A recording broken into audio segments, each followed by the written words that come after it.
हमारे विधायक बार बार इसलिए भागते हैं क्योंकि हमारी पार्टी से जीते हुए विधायकों की संख्या कम रहती है।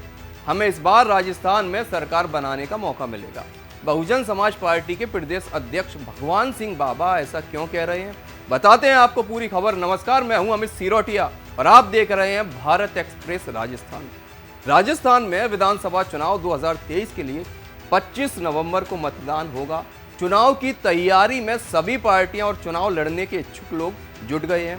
बीजेपी की पहली लिस्ट जारी होने के बाद बीजेपी में बगावत शुरू हो गई।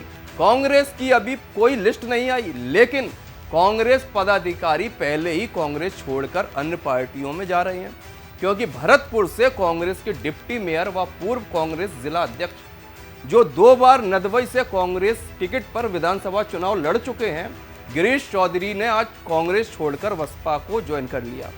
उसी समय उन्होंने भरतपुर विधानसभा बसपा की टिकट पर चुनाव लड़ने का ऐलान कर दिया। उनका कहना है कि 2018 के विधानसभा चुनाव में इस सीट पर कांग्रेस व लोक दल का गठबंधन हो गया था और इस बार भी होने जा रहा है, इसलिए कांग्रेस कार्यकर्ता कहां जाए। बहुजन समाज पार्टी के प्रदेश अध्यक्ष भगवान सिंह बाबा ने कहा कि पार्टी 200 विधानसभा सीटों पर चुनाव लड़ेगी, लेकिन इस बार विशेष रूप से 60 सीटों को चिन्हित किया गया है। 60 सीटों पर पूरी तरह मेहनत की गई है, जिसमें पूर्वी संभाग है। इसमें शेखावाटी, धौलपुर, करौली, भरतपुर, सवाई माधोपुर, दौसा, अलवर, सीकर, झुंझुनू, चूरू, हनुमानगढ़, ये पूरी बेल्ट है। यहाँ बसपा का जनाधार हमेशा मजबूत रहा है। यहाँ से हमारे विधायक जीत कर आते हैं या फिर बहुत अच्छी बढ़त हासिल करते हैं, इसलिए हमने इन जिलों को टारगेट किया है और 60 सीट चिन्हित की हैं। इन सीटों पर हम लगातार मेहनत कर रहे हैं और हमें पूरा भरोसा है कि अब की बार बहुजन समाज पार्टी राजस्थान में इतनी सीट जीत कर आएगी कि किसी भी दल को इतना बहुमत नहीं मिलेगा। जब किसी भी दल को बहुमत नहीं मिलेगा तो जिस तरह से 1995 में 425 में से 67 सीटों पर बहन मायावती उत्तर प्रदेश में मुख्यमंत्री बनी, इसी तरह से हम यहाँ इतनी सीट जीतकर आएंगे कि किसी भी दल को बहुमत नहीं मिलेगा। इसके बाद बीएसपी को राजस्थान में सरकार बनाने का मौका मिलेगा। कांग्रेस नेता गिरीश चौधरी के बसपा ज्वाइन करने के बाद बसपा के प्रदेश अध्यक्ष भगवान सिंह बाबा ने कहा कि आज हम लोगों ने कांग्रेस को बहुत बड़ा आघात दिया है। एक बहुत ही चर्चित व्यक्तित्व बहुजन समाज पार्टी के साथ जुड़ रहे हैं। इससे पूर्वी संभाग में विशेष रूप से हमें फायदा मिलेगा और हमें पूरा भरोसा है कि हम गिरीश चौधरी को भरतपुर से चुनाव लड़ा पाएंगे। वर्ष 2008 और 2018 में बसपा विधायकों के पार्टी छोड़ने पर प्रदेश अध्यक्ष भगवान सिंह बाबा ने कहा था कि पिछली बार 6 विधायक हमारे जो पार्टी छोड़कर गए थे, पार्टी छोड़ने वाले विधायकों ने हमारे साथ धोखा किया। उसमें से किसी भी व्यक्ति को अब पार्टी में शामिल नहीं किया जाएगा। ये हमने साबित भी किया है।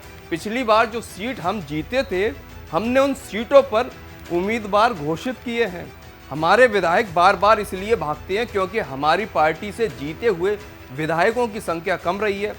जब विधायकों को लगेगा कि हम खुद सत्ता में आ रहे हैं, सत्ता की चाबी हमारे हाथ में है, तो अब जीते हुए विधायक भागेंगे नहीं। बहन मायावती ने ये बात कही है कि जो भी विधायक हमारे जीत कर आएंगे, हम बिना शर्त के किसी को समर्थन नहीं देंगे। 2018 और 2008 में हमने कांग्रेस को बाहर से समर्थन दिया था। जी हाँ, फिर से सुन लें, 2008 और 2018 में हमने कांग्रेस को बाहर से समर्थन दिया। अब की बार बहन मायावती ने कहा है कि हम सत्ता शेयरिंग करेंगे। हमारे जो विधायक जीत कर आएंगे वो सत्ता शेयरिंग करेंगे। बसपा सुप्रीमो बहन मायावती जी की विधानसभा चुनाव के दौरान 8 जनसभा राजस्थान में होंगी, जिसमें भरतपुर भी शामिल है। जल्द ही कार्यक्रम तय कर लिया जाएगा। कांग्रेस और बीजेपी के कई लोग हमारे संपर्क में हैं। लिस्ट का इंतजार किया जा रहा है। कांग्रेस और बीजेपी से कौन आता है, उसके बाद लोग डिसाइड करेंगे कि हमें बसपा ज्वाइन करनी है। काफ़ी लोग प्रयासरत हैं कि हमें बसपा में जगह मिलेगी। बसपा पार्टी ज्वाइन करने के बाद गिरीश चौधरी ने कहा कि अपनी राजनीति शुरू की थी छात्र संघ अध्यक्ष के रूप में, जहां हमने रिकॉर्ड वोटों से मेरिट जीत हासिल की थी। भरतपुर जिले का अध्यक्ष भी रहा हूं। अभी कॉलेज में मैंने कांग्रेस के छात्र संगठन को आगे बढ़ाया है। इसके बाद 10 साल तक मैं प्रदेश अध्यक्ष कमेटी का सदस्य रहा। कांग्रेस ने मुझे 2 बार में विधानसभा से अपने आप प्रत्याशी बनाया। मुझे कांग्रेस का पूरा सपोर्ट मिला। कांग्रेस ने बसपा से जीते हुए विधायकों का सपोर्ट लिया है। कांग्रेस और बहुजन समाज पार्टी की 90% विचारधारा एक ही है। भरतपुर विधानसभा सीट पर कांग्रेस के हाथ के पंजे का सिंबल नहीं आ रहा। जब चुनाव में हाथ का सिंबल ही नहीं आ रहा तो कांग्रेस के कार्यकर्ता का आगे भविष्य ही क्या है। जब कार्यकर्ताओं का कोई भविष्य ही नहीं तो कोई ना कोई रास्ता जनता की सेवा के लिए बनाना पड़ता है। इसलिए मैंने बसपा ज्वाइन की है और बहुजन समाज पार्टी ने मौका दिया तो चुनाव भी लड़ूंगा। तो ये थी राजस्थान के भरतपुर की चुनावी हलचल।